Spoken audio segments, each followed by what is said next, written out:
Gracias por su tiempo, por su atención. Los saludamos desde la mesa de trabajo de los cronistas de la mañana de Radio Alas. ¿Cómo le va, profesor Carelli? Buen día. Muy bien, buen día, un placer, un gusto acompañarlos, un saludo para ustedes y toda la audiencia. Le agradecemos por su atención, profesor Carelli. Bueno, a ver, profesor, estamos viviendo tiempos de mucha crispación, creo que no solamente en nuestro país, sino también en el mundo. Pero empezamos por lo local. Un breve análisis de lo que ha sucedido hace 48 horas en la Plaza de los dos Congresos, ahí en Ciudad Autónoma de Buenos Aires, en nuestra capital federal. Un gobierno que habla de un intento de golpe de Estado, una vicepresidenta del propio gobierno que le baja el tono y que dice, es el juego de la democracia, si romper cosas es el juego de la democracia, porque se atacaron hasta ambulancias, profesor, algo inédito. Algo que dentro del recinto, bueno, se comportaban como vallabravas, por lo menos, entre el mismo oficialismo, incluso hasta las mujeres libertarias se tiraban vasos de agua una con otra. Todo muy crispado, ¿no, profesor? Sí, la verdad, estamos asistiendo a una Argentina que, como de costumbre, está en transformación, ¿no? Pareciéramos que fuéramos un país en eterna construcción, en eterna transformación. Y esas tensiones se ven reflejadas, en este caso las hemos visto reflejadas dentro del Congreso y fuera del Congreso, ¿no? Sí, claro. Si bien lo que ha ocurrido, por ejemplo, en Bahía Blanca, más la marcha de los jubilados condimentada por la participación de estas barras que, hacen su parte, ¿no? Hacen su negocio. Más lo que pasó dentro del Congreso, en otra época hubiese sido un cóctel más explosivo de lo que está haciendo ahora, podríamos decir, ¿no? Porque la gran caja de resonancia en Argentina es la economía, entonces, mientras algunos números en la economía den resultados positivos, todo lo demás tiene un tono menor, podríamos decir, ¿no? Se le baja el tono. Por eso es que, frente a la gravedad de este conjunto de hechos que ustedes han enumerado, en otras épocas el impacto en la sociedad hubiese sido más grande, ¿no? Hoy, en la medida que los números en la economía den, y esto el gobierno lo sabe, la caja de resonancia es bastante más reducida, bastante más pequeña. Ahora, de todos modos, creo que el gobierno no debe abusar, porque bueno, no siempre esto va a ser así, no siempre la gente va a tener el nivel y el grado de comprensión y de paciencia, ¿no? Lo que hemos visto es un legítimo reclamo, seguramente por parte de muchos de los jubilados que cobran la mínima y que han salido a la calle, por supuesto, a manifestarse. Ahora, que eso sea acompañado por un intento de pedir un juicio político al presidente, bueno, es una exageración, ¿no?, por parte de la política y de algunos sectores que seguramente ven disminuido su caudal, sus votos, y que probablemente se enfrenten a un año electoral en donde deben estar preocupados por los resultados finales, ¿no? Claro que es muy temprano para decirlo, y muchos de los resultados electorales, tanto del oficialismo como de la oposición, va a depender de el camino que tome la economía del país, ¿no? Evidentemente somos un país con notables vaivenes, podríamos decir, ¿no? Un día somos un país escandinavo, en donde pareciera que los problemas económicos están camino a solucionarse, y otro día tenemos la inestabilidad política de Perú, ¿no? En donde Perú es un país que tiene la economía bastante ordenada, lo vemos en los últimos años, pero que sin embargo políticamente es extremadamente inestable, y que ha terminado conviviendo o aprendiendo a convivir con eso, ¿no? Con una economía ordenada y con una política que evidentemente va por caminos completamente diferentes. Claro que. Profesor, ¿le preocupa que, usted lo acaba de decir hace segundos, que ciertos sectores que, bueno, aparentemente ya su discurso no cala fuerte en la sociedad, tengan que recurrir al lumpenaje que se vio el día miércoles, profesor, es decir, a vallabravas, violentos, etcétera, profesor? Pero yo creo que a la sociedad en su conjunto le preocupa esto. Incluso supongo que también debe preocupar a un sector de la política de la Argentina, ¿no? Que se vean a estos personajes en las calles abusando o participando de forma violenta de un reclamo que puede ser legítimo, podríamos decir, ¿no?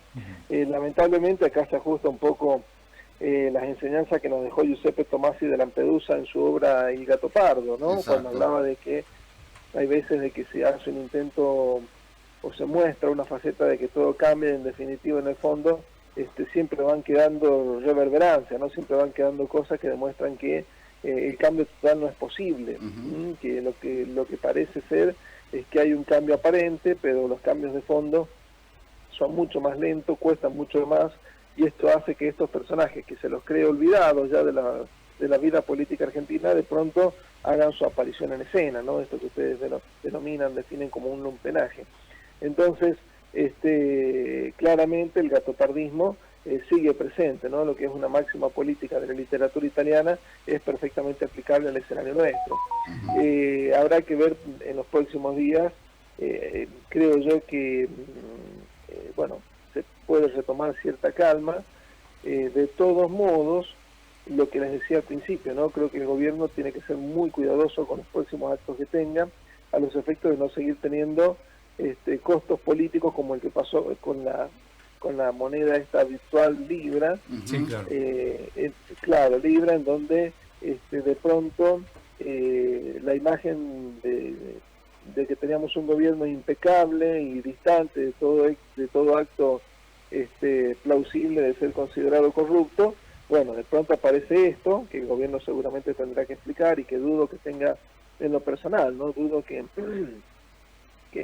oficialmente el presidente tenga que ver con el vaciamiento de una moneda virtual.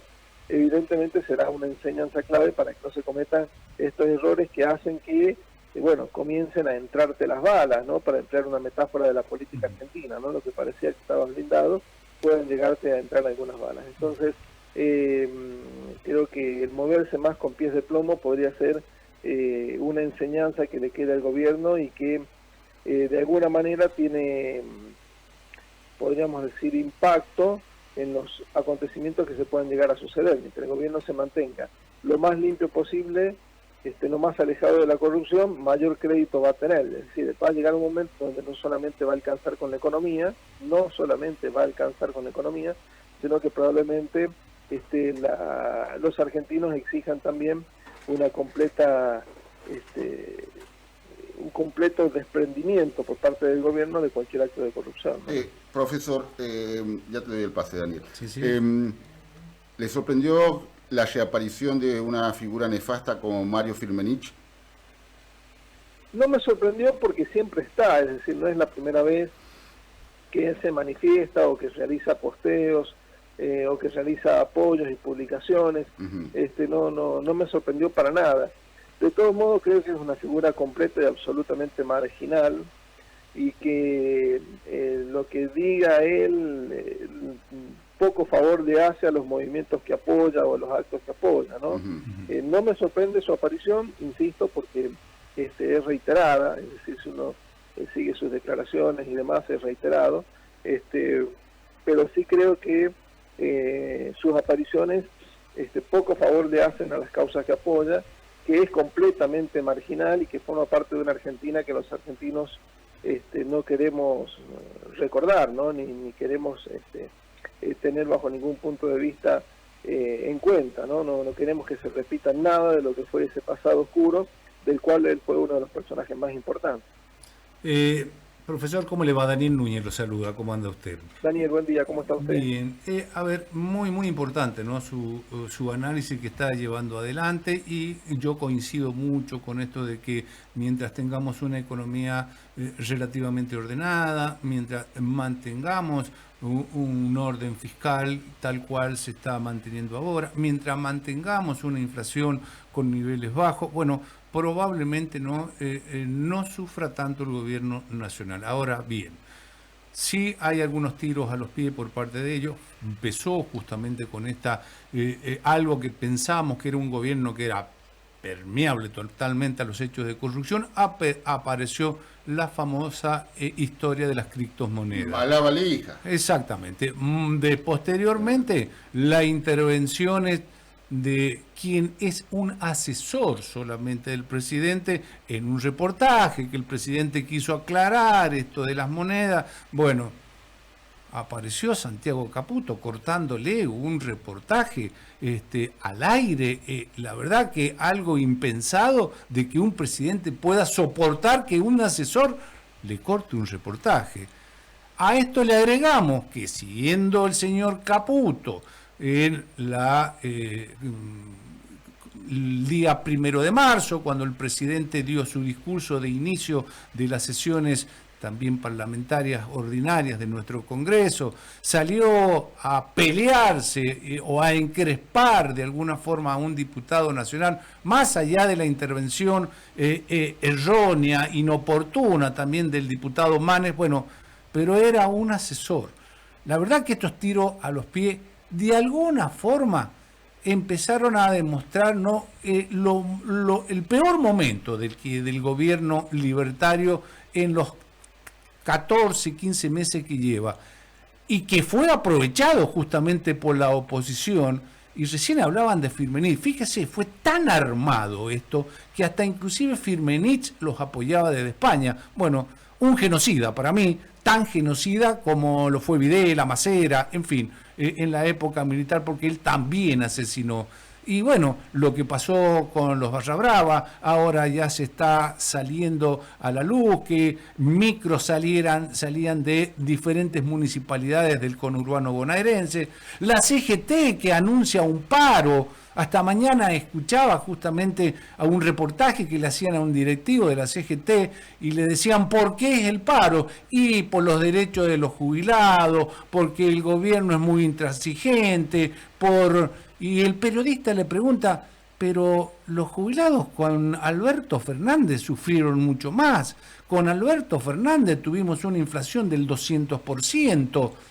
Y en cambio, este es el tercer paro a un gobierno que lleva 15 meses y Alberto Fernández, paro cero.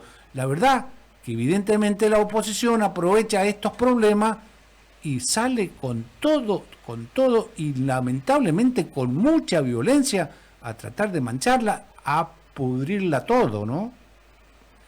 Y lo que pasa es que estamos en un año electoral muy particular, porque este año electoral, si el oficialismo gana cómodamente las próximas elecciones para renovar el Parlamento, el poder de la oposición se va a ver significativamente disminuido.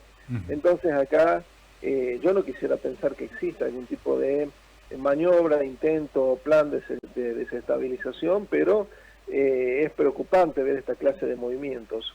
Insisto, el daño electoral que la oposición puede sufrir si el plan económico de gobierno es exitoso puede llegar a ser muy grande. Y que estos movimientos, estos sectores de pronto se movilicen, que la CGT llame a un paro o que aparezcan los violentos en las calles, es señal de temor. Para mí lo que es no es señal de fortaleza, sino una señal de un profundo temor. Claro. Lo que la oposición tiene es un temor, concretamente el kirchnerismo, tiene un temor muy grande de que su poder político parlamentario se vea considerablemente disminuido después de las elecciones de medio término. Claro, sí. Entonces creo que el gran esfuerzo por desestabilizar el gobierno en lo político, no creo que tengan la fortaleza, ni creo que la sociedad argentina permitiría que pase más allá de estos intentos que hemos estado viendo, de desestabilización política. Es eso, ¿no? Es una maniobra de desgaste, de enervar a la sociedad y de tratar de posicionarse mejor de cara a las elecciones de medio término. Sí, claro que colaboran con esto, lo que usted decía, ¿no? Los tiros en el pie. Creo que perdimos la comunicación telefónica. Nos la comunicación.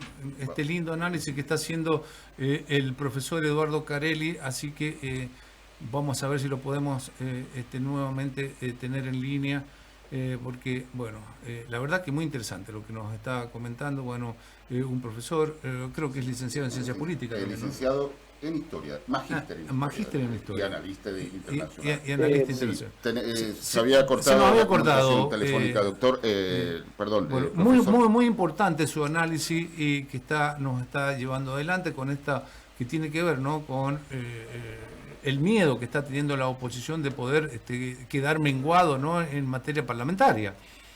Y que es su gran poder político, ¿no? Claro. Digamos, la gran arma política es el poder parlamentario que tiene en este momento. Claro. Y que, insisto, una mala elección de medio término lo que haría es correrlo de la escena política argentina, ¿no? Porque si ya no tienes el poder parlamentario y no tienes el poder político a nivel nacional, bueno, estás quedando marginado de la escena política y viendo disminuidas tus posibilidades de cara a una futura elección. Ahora, en esto tiene que colaborar el gobierno, en el sentido de que el gobierno, si se da tiros en el pie, como ustedes decían, comete errores inoportunos, como los de Santiago Caputo, insisto, errores del análisis político, porque no es algo que no sea común en otros países.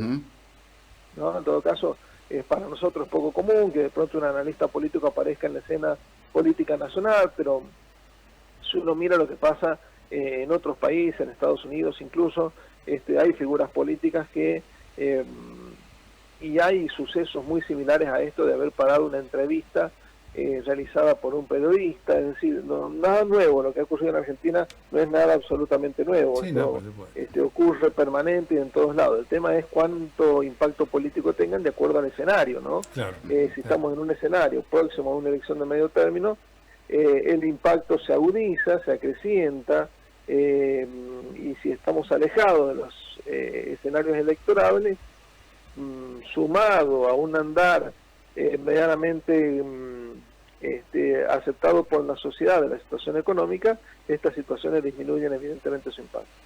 Profesor, lo llevo al plano económico, pero a nivel internacional, y Sí. ¿de cuánto depende el éxito del plan económico del gobierno? Hace 48 horas, precisamente el miércoles de esta semana, apareció en escena Larry Flynn, que es el titular del fondo de inversiones más grande del mundo, BlackRock, profesor. Sí. Para que la audiencia, seguramente que usted lo sabe, está la economía de Estados Unidos, paralelamente la de China, en lo grande, y después viene este fondo, ¿no, profesor? Sí. O sea que es un monstruo, es decir, la economía francesa es más chica que este fondo, la economía argentina ni hablar, la de Brasil ni hablar. Bueno, Larry Flynn manifestó de que inevitablemente con estas medidas que está esta guerra que está comenzando comercial entre Estados Unidos y el mundo prácticamente, la economía del mundo va camino a un proceso recesivo. Si esto es así, profesor, ¿cuánto puede perjudicar a la República Argentina todo esto que, bueno, el gobierno está muy esperanzado en vaca muerta, en la energía, de hecho, Daniel, disculpe que lo interrumpe, ayer, ¿no?, una empresa petrolera justamente importante vende sus activos y se va de la Argentina, teniendo justamente temiendo este deterioro de la economía mundial, lo cual de alguna forma ya empezamos a sufrir las consecuencias. Ayer un artículo en donde dice Caputo la ve, es decir, ve los nubarrones.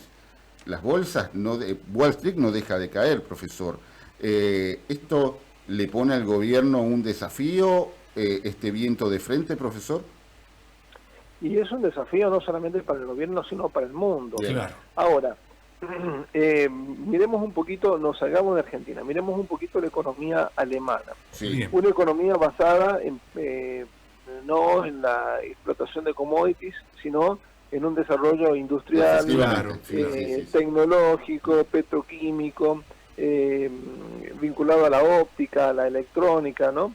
Entonces, el impacto del viento de frente va a depender de los componentes de tu economía nacional y de la necesidad que tengan otros.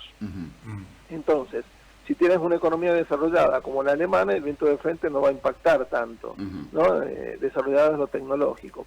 Ahora, en países que tienen commodities y que viven de esos commodities, el viento de frente sí puede llegar a impactar dependiendo de la necesidad de los commodities que exportes. Claro. Es decir, si de pronto nuestros commodities van a ser, por ejemplo, el combustible de vaca muerta, y eso el día de mañana se puede vender como combustible líquido masivamente al mundo, y bueno, vamos a tener quizás escenarios como el europeo, que si sigue la guerra o el conflicto con Rusia y Ucrania, incluso así se llegue a un acuerdo de paz va a ser muy difícil que se recompongan económicamente las relaciones entre Rusia y Europa, la Unión Europea. Sí, claro. Entonces va a depender de qué commodity vos tengas y de la necesidad que otros tengan de ese commodity. Es decir, claro. Que el viento de frente es un viento que por supuesto va a desestabilizar el avión, digamos, ¿no? Claro, claro. Pero que el avión el piloto lo puede llegar a maniobrar de acuerdo también